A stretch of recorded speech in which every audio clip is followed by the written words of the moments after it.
అధికారం చేపట్టిన తర్వాత 24 గంటల్లో యుద్ధం ఆపేస్తానన్న ట్రంప్ ఇప్పుడు ఆ వార్కు ఫుల్ స్టాప్ పెట్టేందుకు ప్రయత్నాలు ముమ్మరం చేశారు. పుతిన్కు కాల్ చేశారు. ఆ తర్వాత జెలెన్స్కీతో ఫోన్లో మాట్లాడారు. కూర్చుందాం, కలిసి మాట్లాడుకుందామని పిలుపునిచ్చారు. ఇంతవరకు అంతా బానే ఉంది. రష్యా కోసం యుక్రెయిన్ను ట్రంప్ బలి చేయబోతున్నారా? పుతిన్ పార్టీ అయిపోయారా? ముందుగా పుతిన్కు కాల్ చేయడం అంటే అర్థం ఏంటి?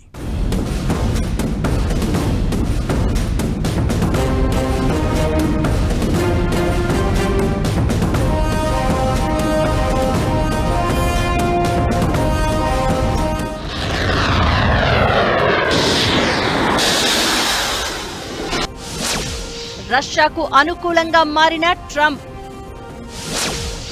యుక్రెయిన్ను నిండా ముంచేస్తున్నారా?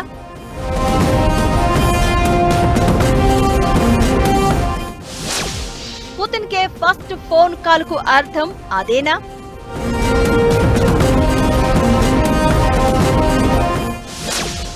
యుక్రెయిన్ ఇక రాజీ పడాల్సిందేనా?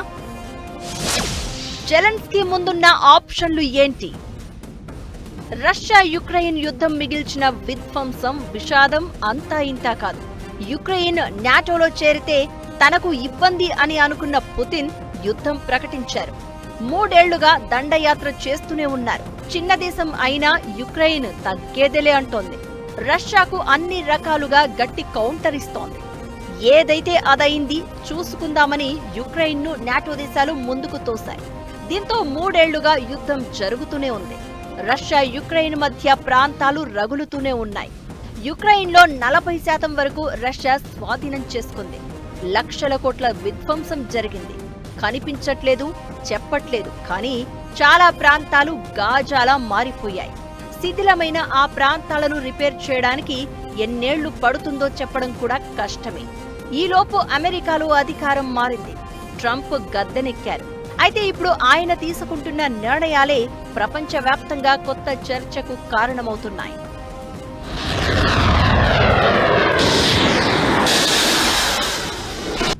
తను ఎవరి వైపు కాదని, శాంతి స్థాపనే ముఖ్యమంటున్న ట్రంప్ రష్యా యుక్రెయిన్ అధ్యక్షులతో ఫోన్లో మాట్లాడారు. ముందుగా పుతిన్కు ఫోన్ చేసి చెప్పాల్సింది చెప్పి, వినాల్సింది విని, ఆ తర్వాత జెలెన్స్కీతో మాట్లాడారు.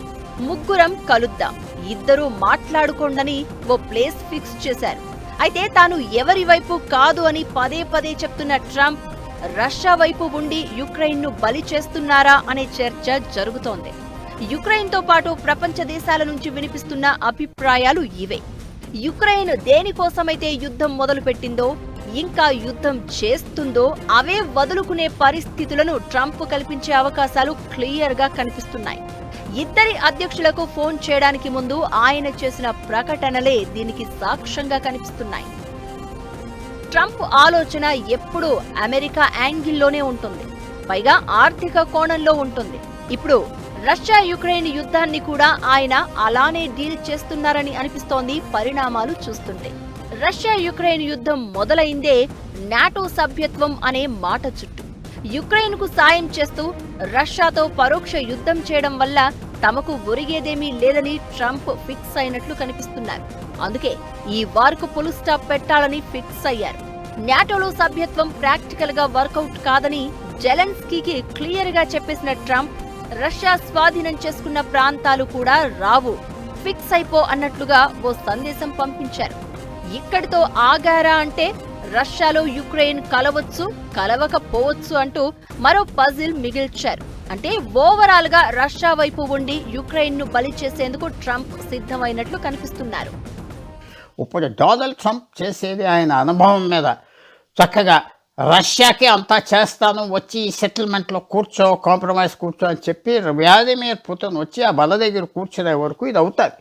తర్వాత జరిగేది ఏంటంటే ఇలాంటి విషయాల్లో డొనాల్డ్ ట్రంప్ ఆయన వ్యవహారం, రియల్ ఎస్టేటు ఇవన్నీ చూస్తే తర్వాత ఇది జరగదు, ఒప్పుకోవట్లేదు, యుక్రెయిన్ ఒప్పుకోవట్లేదు, నువ్వు కొంతవరకు ఇచ్చేయాలని చెప్తాడు.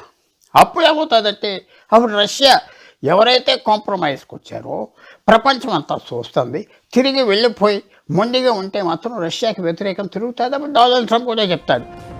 ముందుగా పుతిన్కు ట్రంప్ కాల్ చేయడం అంటే అది రష్యాకు అనుకూలంగా ఉన్నామని చెప్పడమే. అంతర్జాతీయ రాజకీయాల్లో మార్పు కోరుకుంటున్నాము అని చెప్పడమే. ఇదంతా ఎలా ఉన్నా ఇప్పుడు యుక్రెయిన్కు నాటోలో సభ్యత్వం లేదు అంటే రష్యాకు ఎలాంటి సమస్య ఉండదు. సో యుద్ధం చేసే అవసరం కూడా ఉండదు. అయితే ఈ 3 ఏళ్ల యుద్ధంలో యుక్రెయిన్కు జరిగిన నష్టం అంతా ఇంతా కాదు. శిథిలంగా మిగిలిపోయింది యుక్రెయిన్ ఒక రకంగా. అయితే ఇప్పుడు ట్రంప్ యూటర్న్తో ఒక రకంగా ఆ దేశం బలైనట్లే. అమెరికాను, నాటో దేశాలను నమ్మినందుకు ఇప్పుడు యుక్రెయిన్ మునిగిపోయింది అన్నది చాలా మంది అభిప్రాయం. ట్రంప్ దాదాపు హ్యాండ్ ఇచ్చేసినట్లే. మరి ఇప్పుడు యుక్రెయిన్ పరిస్థితి ఏంటి? అమెరికా చెప్పే ప్రతి నిబంధనకు ఓకే చెప్పాల్సిందేనా? జెలెన్స్కీ ముందున్న ఆప్షన్స్ ఏంటి? అమెరికా, నాటో దేశాలను నమ్మి యుక్రెయిన్ మరోసారి మోసపోయిందా? జెలెన్స్కీ మీద ట్రంప్ ఎలాంటి ఒత్తిడి తీసుకొచ్చే అవకాశం ఉంది? Watch this.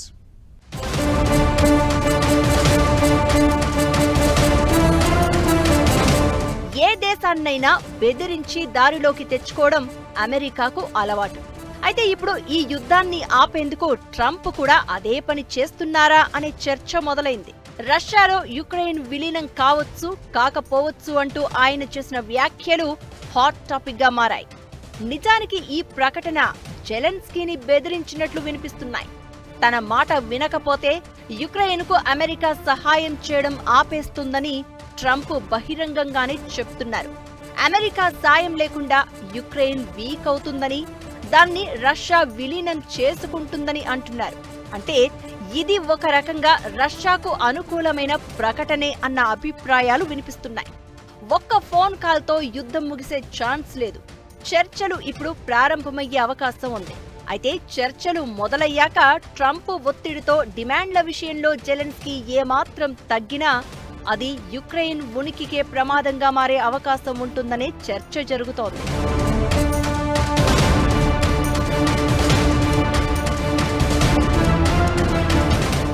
ఇంత పెద్ద యుద్ధం రష్యా యుక్రెయిన్ మధ్య అవ్వాక వెంటనే వాళ్ళ నాయకులు ఫేస్ టు ఫేస్ కలవరు. ఎందుకంటే వాళ్ళకి చాలా విరోధం ఉన్నది. వాళ్ళు కలిసాక ఎవరైతే ఒప్పుకుంటారో అతనికి ప్రెస్టీజ్ పోతుంది. కానీ ముందర రాయబారీలు కలుస్తారు.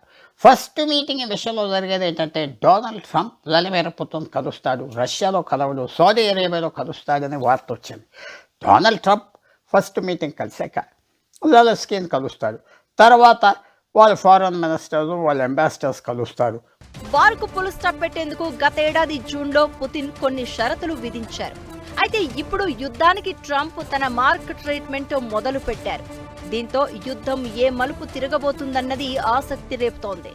రష్యా అధినేత పుతిన్తో శాంతి చర్చల కోసం సౌదీ అరేబియాలో ట్రంప్ భేటీ అయ్యే అవకాశాలు కనిపిస్తున్నాయి. ఈ సమావేశంలో సౌదీ యువరాజు భాగం కావచ్చని తెలుస్తోంది.